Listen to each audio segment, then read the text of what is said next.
Most in Southeast Asia didn't really know how to react at first. The region as a whole tends to not weigh in on things that happen outside of its backyard, but this also really touched the third rail for small Southeast Asian countries, which is sovereignty. They got very, very nervous and in many cases outraged. So the response was slow to build.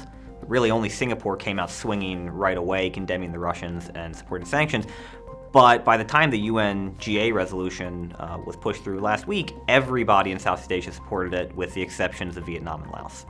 Vietnam's in a pickle here, much like the Indians are. It has a long-standing relationship, very nearly an alliance at the end of the Cold War with the Soviets and then the Russians. More than 80% of its military equipment is still Russian-built, Russian-provided. That's what it trains on. It can't change that, and it has a border with China and an outstanding maritime dispute with China.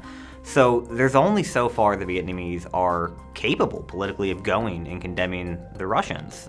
They can't risk having their entire military cut off from parts and engineering support and funds when they have to worry about China.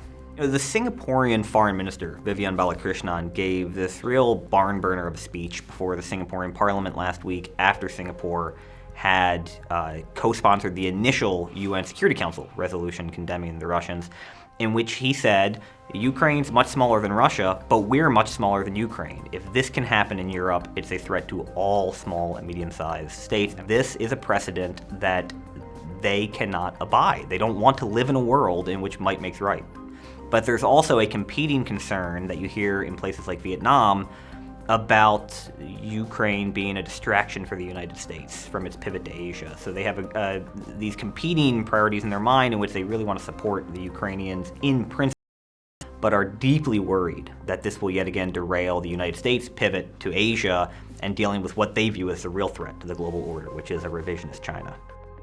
For more information, please visit csis.org.